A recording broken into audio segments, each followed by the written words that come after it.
So, like you talked about, your past, how difficult it was for you. Now, talk to us about how you met Christ. Like, how did that come about? So, I was on the roads from about 15 years old, and at the time I was 33, just Mm, before I met Christ. I was 33, and all I'd ever known is the streets. Yeah, mm, that's 18 years. mm, Of being on the streets and on the streets like heavy. So, really, out there on the roads, and I was, been through the, different phases, and I'd rap, I would do all these different things, and I'm mm, always looking for trying to be satisfied. mm. Go and spend like £1,000 on shoes Yeah, and all these things. Thinking that they're going to be the thing that if I just have these shoes, yeah, then yeah, I'm going to be. And you put them on and you take a few photos on Instagram or whatever yeah, it is, and then you realize they're just shoes, and then or whatever it is. You know what I mean? yeah, Um, and then it became drugs. Do you know what I'm saying? That was yeah. them. That became a big thing in my life because Mm, you're under so much pressure in that world, mm, and it's not normal, but you kind of get used to it in a weird way yeah, because you've been out there for so long. mm, It's like it's all you've known then, yeah, so yeah, you don't know a life without it. yeah. But it's an unnatural pressure that you're under, Mm, because for one, you got to watch out for like enemies, mm, sometimes trying to shoot you, stab you. yeah, You've got your own friends, mm, so-called friends that really, do you know what I'm saying to you, are not mm, really your friends, and at any moment, they could be trying yeah, to, yeah, yeah. come up on you for your money or whatever. Mm-hmm. You've got the police, Yeah, yeah. you know, s- you know, raiding your house, or armed police putting you down on the Yeah. floor in the middle of the road. So many crazy things. That's happened. That's crazy, Yeah, man. there was a time we was driving to Bridge North, Mm, me and three of my friends, and not this is not to glorify it, but just to give you some context of, as we was driving, a car drove down the street and smashed into the front of my friend's car. mm, Now it smashed into the front of my friend's car, and we'd gone to jump out, like whoa, mm. and as we gone to jump out, I've just heard shots, pop, pop, pop. So I've just sat back down on the back seat and Yeah, I was just wait, and then next thing I've heard police. So then I was a bit like, yeah, yeah, yeah, do you know what I'm saying? I thought it yeah, was like someone else who was trying to, come for yeah, us. And yeah, we all come out the car. It was all down on the floor. They'd shot out all the tires in the yeah. car. Trying to stop the vehicle. They'd arrested us, searched us, Mm, for like firearms markers and stuff yeah, like that. But yeah, the extent they went to, they came and just lit up the car. Do you know what I'm saying? Like shot yeah. up all the tires in the car. Could have been caught with a stray bullet or something as well. Do you know what I'm saying? Yeah, It was the traffic, lots of traffic, Bridge yeah. North Road. Do you know what I mean? Serious. Yeah, it was crazy. And so the moments like this, it's like that's not normal. Yeah, Do you know what I'm saying to you? yeah, nah. We would go to the police station, got searched, whatever, and Mm, be released because they never mm. found anything. But we'd laugh it off, Dang. go get drunk, and just carry on the night, and we'll just be Mm, laughing about it and push it to the back of our minds. But when you yeah. think about it, that's not normal. This day is Do you know what I'm definitely not saying? It's normal. not normal. Yeah, Now I am where I am, and I look back and I'm yeah, like, what on earth? Do you know what I'm yeah, saying? Like, yeah, that's yeah. just wild. Like, but Mm, that's the kind of life you live, and you kind of like that pressure that you're under. mm, You don't realize how much pressure you're on, so yeah, you get on with it. mm, You compartmentalize it, you push it to the back of your mind, and you yeah, learn to put it away and yeah, pretend yeah, like it's not that big of a thing. yeah, Do yeah, you know what I'm saying? And then, like I said, the drugs. So, taking drugs became my escape mm, because of all the pressure. Like, mm, human beings aren't meant to be under so much yeah. pressure on a daily Especially at that basis. age as well. Do you Like know what I'm that's saying? Now, yeah. this is I'm going into my 20s and then 30s now. Okay. Do you know what I Yeah. mean? Mm, But there was, crazy things. Like I said, I got stabbed at 19 and, mm, and whatnot. So there was pressure from the very get-go of that mm, lifestyle. But yeah, in the end, it takes its toll. So before mm, you know, I'm drinking, mm, I'm taking drugs, mm, just to escape. Because you mm, just forget about all your problems because you mm, got a million problems in that world. Do you know what mm, I'm saying? yeah. There's a million problems, and because you continue in the lifestyle, Yeah. you're not solving them. Yeah. You're just making more and more and more.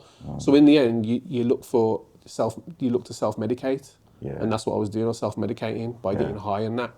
And then when you get high, you make more mistakes. Yeah. So you do crazy things when you're high. So then you need to take more drugs to escape those problems. So you're in this vicious cycle, I know. this loop, and you just don't know how to get out of it. Do you know what I'm saying? So I got to a place where I was just getting high all the time, and I was depressed, like seriously depressed. Do you know what I'm saying to you? No one ever knew that. My best friend out there never knew that because you wear a mask. You just smile, you pretend everything's good, you wear your jewellery and your designer clothes and pull up in your nice car and counting your money and everyone's thinking success. Yeah. But inside, like, I'm depressed. No one knows who I am. You know, you're only getting this Wow. this actor, in a sense. Yeah. Do you know what I'm saying? But you act for so long, you forget who you are. You Yeah. actually believe you're the character. Because when I set off on that journey, it wasn't who I was. I was forcing it, like I said to you. Yeah. So if you ever watch Batman, The Dark Knight Rises, Yeah, and the one with the Joker, Yeah. and The Dark Knight, well, the one who played Heath Ledger, who played the Ledger, Joker, yeah. when he took on the role of the Joker, Yeah. he went that deep in the role, he lost his mind, Yeah. and he ended up dying. Yeah. Lost his mind. A lot of other complications that. But yeah, I get what you mean. You know what I'm saying? And then Jack Wynn, the one who plays the Joker, the newest one, he also said that he felt like he was going mad Yeah. after getting into the role of the Joker. It's called methodical acting or something Medical like that. acting. So imagine Yeah. doing that on the roads. Because it's not you really. So all of a sudden you're playing this role, Yeah. A character that is not really character you. that's not really you. Yeah. And all of a sudden now you start to believe you're the character. Wow. Do you know what I'm saying to you? So I'm actually, and then you're wearing a mask, and then in the end, it's like, I can't take this mask off. Like, who am I now? Do you know what I'm saying to you, kind of thing? Yeah. So that's what it was. And but sometimes I would do crazy things, or my friends would do things to people, Yeah. and I would feel really bad about it. Yeah. So my conscience was still there. Do you know what I'm saying to Yeah. you? At times I'll be like, whoa, like I feel really bad about that. But I wouldn't let no one know that. Yeah. But inside I would feel bad. And I was severely depressed. Drugs, How old were you at this time? alcohol. I'd probably say about 28, 27. I started to get that way. But, you know, towards just before I found Christ was at the worst. I got to a place then where I was taking codeine, cough medicine. And again, come from the rap culture. Yeah. You know, your rappers were all drinking Yeah, it. yeah, So, yeah. you know, I became intrigued by it. And as soon as I got the opportunity to drink it, I drunk it. Yeah. And that was it then. Yeah. As soon as I drunk that, this is my escape. You know, this is my escape from life. Yeah. And I'd be drinking it and I'd go into this little bubble and I wouldn't care about anything. It would just be me and this drink. And yeah, I'll be drinking it, and like I said, I was seriously depressed, and I would drink it to the point, and there's a lot of rappers dying from it as well. A lot of rappers would die from this codeine, cough medicine, and they'd overdose because you don't quite know how much you're already overdosing to get the feeling from it. Don't try it, you know what I'm saying to you, it'll ruin your life, honestly, and that's what it did. And yeah, so severely depressed, and you know, I'll be drinking this drink, and a lot of rappers were dying from it and stuff. And I remember just getting to a place where I thought, I wish I'd just drink this and not wake up. That's where I got to. Wow. I didn't plan. I hadn't got to that point, but it was the early stages of my life. Such a mess. I don't even know where to start to fix this. So I started to flirt with the idea of just hopefully one day I can just drink enough of this and not wake up. But luckily before that, you know, I had my encounter with the Lord, which I'll show you, you know, what happened there. So yeah, so I'm drinking this drink, you know, I'm out of my mind, I'm high all the time. My family are worried about me. They're seeing like, you know, the effects. I remember my mum coming here and I was off my face, like just high. And she was like, she just looked at me like, you know, I remember the shock she looked at me with. And yeah, she said after that she says, I don't think you'd be alive next year. Like, 'cause I was just, I was really bad. That's how bad it was. Really bad, yeah. And so, yeah, I remember how the beginning of the journey, I was searching, but I didn't realize till in hindsight now, but I was searching for answers of life. Since a little boy, I've always questioned life. You know, I'll kind of look up at the stars and one day, man, you know, what on earth, like, you know, these stars and the sun. I'd look at the creation and just know, you know, something has put this here. This isn't just random. Yeah. You know, I don't know Big Bang Theory or no, you know, none of that. There's too much. There's too much intelligence. There's too much, you know, of a design for it to just be random. Who do you think put that in you? Did you go, I suppose we went to Catholic church. Was it part of it as well that brought that in your You know head? what? Or what was it Yeah, like? quite possibly could have been. But if I'm honest, when it came to religion, then I was so switched off from it. I found it so boring. Do you know what I mean? It didn't intrigue me in any sense.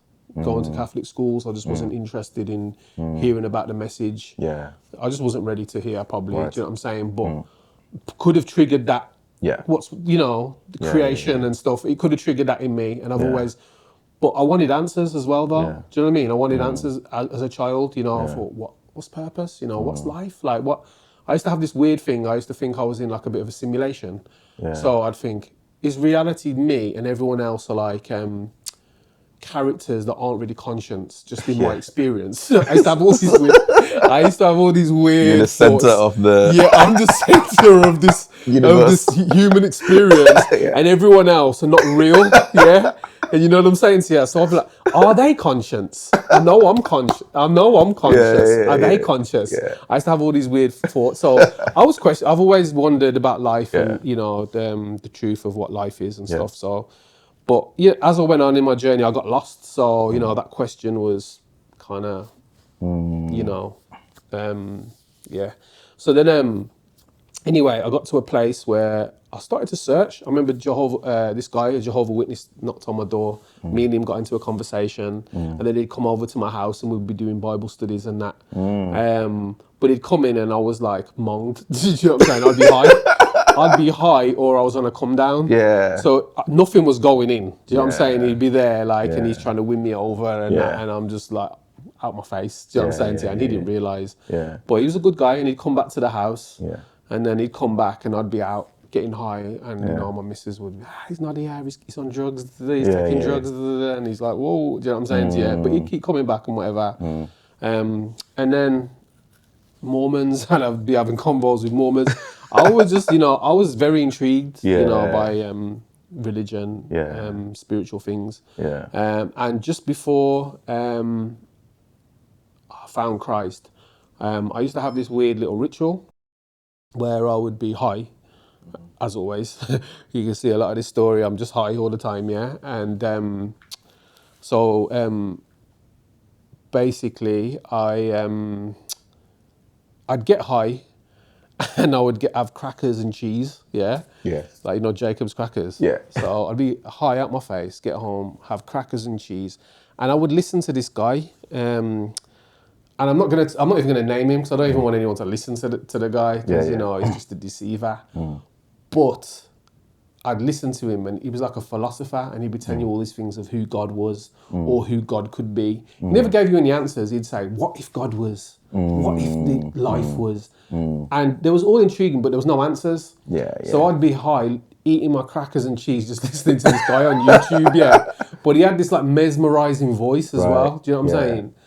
So, that was me searching. Do you know what I'm saying to you? I don't even know how I stumbled across him. Do you know what I mean? But anyway, so next thing you know, my life's a mess. I'm high all the time.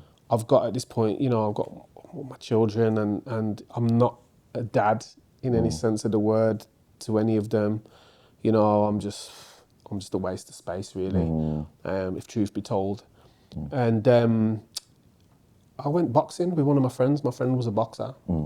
So I went down to the gym with him one time and we could have little scraps and stuff, you know what I mean, from that life, but didn't know about boxing, you know, Yeah, yeah. stance and, you know, and all this stuff and you guard. And I didn't know nothing about boxing. So I went, we did some circuits, did some boxing. I felt amazing. Yeah. You know, all your endorphins are going and, do you know what I'm saying? Yeah. So I went, I loved it. And then I went back the next day. And before you know it, I've bought all the boxing gear and that. And I'm training like 5 days a week, you know, 2 hours a day. I got in the best shape of my life. And my friend, he taught me how to cook because I was eating healthy meals. It's like I was literally I was training to become a boxer. Yeah, I wasn't. I was like 33, but it was keeping my head above water. Right. It was giving me something to Aspire stopping to, me from yeah. spiraling. Do you know what I Yeah. mean? Because I knew I'm at a point now where I want to die. So, Yeah. you know, this was keeping my head above water. So the boxing was like keeping me. Do you know what I'm saying? So, I'll be training every day. You know what I mean? And I'll be training. I trained for about 7-8 months, and trained for about 7-8 months. And towards the end, I started to get a bit bored because I'm like, "Where's this going? Where's the end? What's the end game?" Do you know what I'm saying? So, my friend could see I was skipping sessions, and he could see, and then he suggested I did like a white collar boxing match, which is basically a charity event where people who have never boxed before really don't have much experience in boxing, and they put on this event, shirt and tie event. You sell tickets to your friends and family, and they'll have it at like an arena or whatever. Yeah. And you'll have a scrap, and you know, and there's a night, you know, drinking champagne and whatever. So Yeah. so I signed up for that, and my friend, he ended up going to jail. My trainer, he ended up going to jail. Yeah. Oh, gosh. So he was the one, the reason I got into Yeah. it. Now all of a sudden I've lost. He was like my mentor, really. He's my friend, my coach, like. And then all of a sudden he's gone. But so I carried on anyway, and it was like an 8-week training program. And so we went through this 8-week training program, and man, it was all a bit crazy, like. So we'd train twice a week, and what they would do is they would get you to spar with the person that they would probably try and make you fight on the night. Okay. Equal ability, do you know what I'm saying? Yeah. Trying to put on a good fight for the crowd and yeah. whatever else. And me and this lad used to spar and that, and he was quite good. And I'd been training for 7-8 months straight, do you know what I'm saying? I wasn't the best, but I was all right by then. 5 days a week, 8 months, do you know what I'm saying? It was like a lifestyle by then.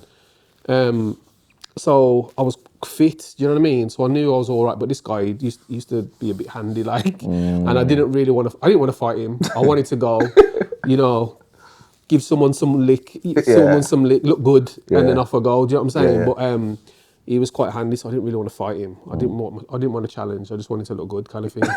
But anyway, one of the lads who were there, he ended up having something terrible happened to him. His little boy passed away, and I just remember the whole thing wasn't the same from then. Do you know what I'm saying? Like boxing, like who cares about boxing? Do you know what I'm saying? He's just lost his little boy, like so. But anyway, I didn't think I'd see him again, but he did. He come back and he was carried on training and that, and like obviously he needed that to keep focused. Do you know what I'm saying? So that was his thing he needed and that. But anyway, everyone, I thought I was going to fight this guy, and so did everyone else, this other lad. And anyway, we had this event where we had to be like, we were told who our opponents were going to be, and we had to have a face-off and all that. Try and make it like the real, like the real thing, like. And so I remember going there, and something inside me told me that I was going to be fighting the guy who'd lost his little boy. And when I say I knew it, it was like someone had just sat down and said to me, "You're going to be fighting." I knew it beyond anything. I just knew it. And I was there, and I just put my head in my hand on the way there. I was like, oh my gosh. It was weird. And then I was like, I don't want to fight him. Do you know what I'm saying to you? Like that's not even going to be fun. Do you know what I mean? So anyway, we sat down and everyone's going, oh, you're going to be fighting you know, the guy that everyone thought I was going to be fighting because of the sparring. I said, I'm not, man. I'm fighting, you know. And just like, I said, trust me, man. I know it. I know I'm going to be fighting him. Anyway, next thing you know, they're calling the names, and then they've called his name, and I'm like, here we go. They called my name. Yeah. So we get off, we do this like face off, and I'm like, man, ruined the whole experience. Yeah, You know what I'm yeah, saying? yeah, yeah. Ruined the whole experience. But anyway, I thought, you know what, we'll just go ahead with it, and it is what it is. So I remember the night of the fight. I remember going to this event. I think it was like at a hotel, and they had this like big function room, and whatever else downstairs. And yeah, I remember getting there, and I was like terrified, like terrified. And I'll tell you why. Was because since I was 15, I've always hid behind things. You know what I mean? If it wasn't the drugs, it was a weapon, knife, a gun, my friends. You know what I mean? Behind my expensive clothes, Yeah. car, jewelry, whatever it is, I've always hid Yeah. behind these things. Helps you to kind of have a sense of identity. Yeah, Yeah. you can hide in it. You Yeah. can, you know what I mean? You're not exposed. Yeah. But now I'm going to be on a ring in front of everybody, in front of everybody, exposed. Yeah. You know, and then all these thoughts, say if he knocks you out. Say if you... So now I'm like, what have I done? Because at this point now, I'm like, I've got like a bit of a reputation. like where I'm from, I need to be like a savage. Yeah. I can't afford to be getting knocked out. Yeah. So now all these thoughts, Yeah. all these thoughts are going around in my mind. And I'm like, oh my word, what have I signed up for? So anyway, now it probably wasn't that deep, but in my mind, It was. I've got a reputation to. I can't afford to look weak. Yeah. So anyway, I remember sitting there for like we had to be there like 4 hours before the fight. It was like torture, man. We just sat there and you can see everyone's stressed and whatever else. Yeah, everyone's on, you know, it's like a big thing in it. So I remember watching these Mike Tyson videos, man, for about 3 Hyping you hours up. straight. Yeah. And all I was watching is knockouts. So my plan after watching these videos is I'm just going to knockout. try. I'm just swinging. Like I am just swinging. Yeah. And I'm just going to try and, you know, nail him. So anyway, the fight happens. We have our ring walks, etc. We go in, and that's my tactic. And I'm just swinging. I'm just at him around the ring, just swinging. Yeah. Then about 40 seconds in, my leg just I feel this mad sharp pain in my leg, and I kind of stumble, and then I get up and I go, and then bam, my leg goes again. The third time it happens again, and like my leg's in like serious pain. I'm like, what on earth's happened to my leg? So the ref runs over because I can't even stand up, and he just calls off the fight, and this guy didn't even have to throw a punch. You know what I'm saying? So like it was. Like, you know, so I've done all this training, 8 months, sparring with my friend, and he was like a professional boxer, like, you know. No issues with my leg. Leg was perfectly fine. And Wow. this fight happens, 40 seconds in, boom, it's over. So I've done all this training and all this, So anyway, I go and get an ice pack put on my leg and whatever. Yeah. It turns out that I tore all my ligaments in my leg, Right. and I had to have an ACL reconstruction and all that on my knee. So anyway, I get an ice pack put on my leg, and I go to sit down to watch the rest of the fights. And as I go to sit down, this guy comes out of nowhere. This white guy, middle-aged white guy with this big beard, and he comes over and he says, "I need to talk to you." So now, I'm like, just a bit edgy, like, I'm like, "Talk to me," and he's like, "Yeah," but he can see now that I'm just a bit, you know. And then he goes, "Oh, no, it's all right. I just need to tell you my story." So I'm like, "Your story? Like, what's going on here?" So anyway, I said, "Yeah, cool." So then he goes on to tell me his story, and he tells me about how he'd found Christ, how he'd witnessed miracles. Yeah. So now I'm like, I'm intrigued. Yeah, So I'm listening. Do you know what I'm saying? And, you know, I'm really intrigued. But what grabs me is when he's talking to me, I'm getting this weird feeling going through my body as he's talking. And I'd been speaking to Mormons, like I said, speaking to Jehovah's Witnesses. Nothing. Do you know what I'm saying? Yeah, it was just, you know, there was nice guys and that. There's something different But about there was this something guy. different about when this guy's talking to me. I'm like, what? I can feel it, but I'm not saying nothing to him because I'm like, yo, what on earth's going on? So he's telling me this story, and then he says, God's calling you. He said, as soon as I saw you in here this evening, God told me I needed to speak to you. Wow. So now I'm like, okay, is he a madman? Do you know what I'm saying to you? What do you mean God talks to you? Do you know what I'm saying to you? What kind of... But anyway, now, so he says, God's raising an army. And he says that you've got influence, but you're using it in the wrong place. And I'm like,